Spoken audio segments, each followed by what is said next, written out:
Gini ya, untuk Mas Abrang, terus terang saya dari awal tadi itu sangat salut sekali dengan Mas Abrang, sehingga saya ingin bertanya, bagaimana caranya atau bagaimana metode Cak Nun mendidik Mas Abrang sehingga agamanya modern is okay, kemudian agama juga oke.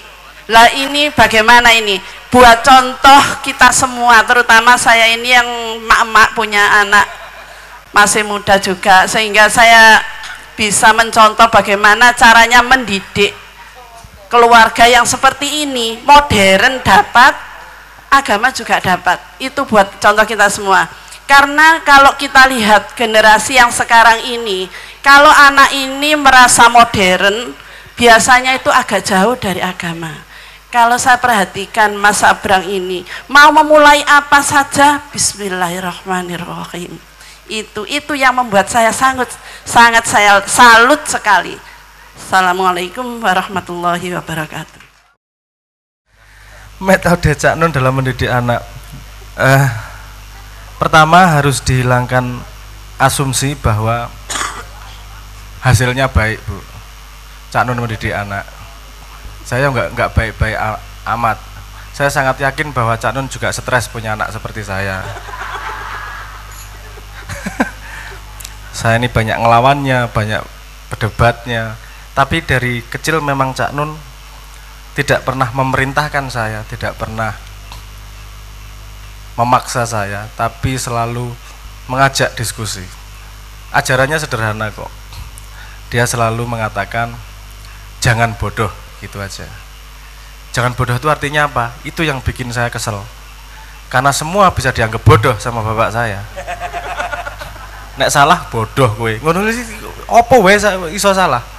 Jadi itu membuat saya harus selalu punya sangu kalau mau ngapa-ngapain. Harus selalu bisa berargumentasi terhadap apapun yang saya lakukan, karena saya tidak mau dikatakan bodoh. Walaupun endingnya ya tetap bodoh. Karena ya anak muda, nggak tahu apa, banyak melakukan kesalahan. Tapi kemudian yang terbentuk dalam mindset saya itu bahwa apapun yang terjadi tidak pernah berdiri sendiri, semua ada sebab akibatnya. Dan kita tidak bisa menilai apapun hanya karena kejadiannya. Pasti ada urutan sambung-sambungan sama yang lain. Jadi modern sama agama menurut saya juga sangat tidak berlawanan. Karena tidak mungkin ada sains modern kalau tidak ada agama. Agama juga sangat berguna untuk sains dan seterusnya. Misalnya paling sederhana, guyon-guyon ya ini ya. Saya tanya, misalnya begini pertanyaannya. Makan babi itu baik atau buruk? Makan babi itu boleh atau enggak? Nah, ini kalau saya ngomong enggak pasti dikatakan bodoh. Enggak. Agamamu apa dulu? Kan gitu. Kalau kamu agamamu Islam, baik atau buruk makan babi? Buruk. Kalau agamanya enggak Islam? Boleh, enggak apa-apa. Jadi kan ada sambung-sambungannya semuanya. Oke, kalau kamu agama Islam makan babi terpaksa, baik atau buruk? Ya boleh, bukan baik lah. Ya kan gitu, karena ada terpaksanya. Misalnya ada pertanyaan begini lagi. Kalau kamu orang Islam tidak terpaksa tapi makan babi, baik atau buruk? Buruk.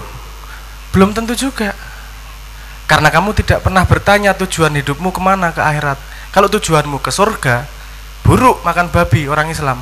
Kalau tujuan hidupmu agar masuk neraka, itu baik makan babi. Lo kan mungkin saja. Jadi paling efektif masuk neraka itu adalah makan babi mengandung yang dicuri dari anak yatim. Nah, itu double dosanya. Udah dicuri dari anak yatim, hasil korupsi, terus babinya mengandung.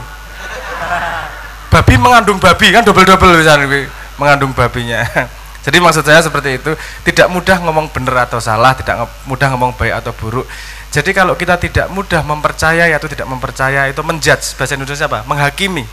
Kalau kita tidak mudah menghakimi sesuatu yang efek berikutnya adalah kita mencari lebih jauh. Efek dari mencari lebih jauh nanti ilmunya otomatis melebar, ilmunya otomatis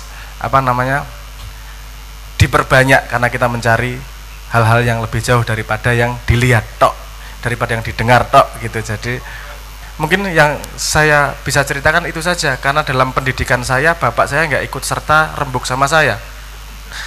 Jadi saya cuma jadi korban pendidikan bapak saya kan, intinya seperti itu. Dan lagi-lagi tadi saya kembalikan, ibu baru ketemu saya malam ini, jadi kelihatannya sing apik-apik dok, soalnya di atas panggung bu. Jadi sebenarnya saya juga memalukan. Jadi semua hal pasti ada baik ada buruknya. Semoga menjawab ya bu ya. Jadi bapak saya paling banyak itu mengajak diskusi, mengajak ngobrol, karena tidak bisa langsung anak kecil dikasih tahu yang tinggi, dia harus memprosesnya sendiri. Salah satu penderitaan saya waktu itu, saya sudah cerita tadi, saya kecilnya hidup di desa yang tidak ada listrik, TV nggak ada. Saya minta radio, dibeliin radio sama bapak saya, itu debatnya 3 hari itu. Saya pengen mangkel, pengen ganti bapak ora iso, tapi ya cuman minta radio aja loh, minta radio. Kenapa radio? Wah gini-gini, kenapa gini, kenapa terus pitakonane. Kowe wani nglairke, wani tanggung jawab nek kok radio wegah. Enggak sampai segitunya sih. Tapi kalau saya sekarang ngono jawabnya mesti. Jadi komunikasi amat sangat penting. Dan bapak saya punya asumsi begini juga, bahwa dia tidak melimitasi saya pada pengetahuannya. Karena bapak orang tua yang berhasil adalah ketika membuat anaknya lebih daripada orang tuanya. Jadi orang mesti aku yang bener. Bisa jadi kamu bener. Bisa jadi saya yang harus belajar lebih. Bisa jadi anaknya yang harus belajar lebih. Makanya proses diskusi dan proses saling belajar itu terus berjalan. Karena pada hakikatnya belajar dan mengajar itu hal yang sama persis energinya. Cuman kita semua belum bisa melihat bahwa itu hanya hal yang sama. Karena setiap kamu ngajari, mesti kamu tambah pinter. Setiap kamu belajar, kamu juga ngajari yang gurumu sendiri itu. Mungkin susah dipahami. Kalau kue kuliah, belajar, sekolah, untuk memastikan bahwa kamu paham, ajarono temanmu. Kalau kamu sudah bisa ngajari temanmu, pasti kamu berarti paham. Berarti kamu belajar sendiri pada dirimu selain ngajari orang lain. Gitu aja prosesnya bu. Mungkin kalau kurang detail nanti bisa kita detailkan.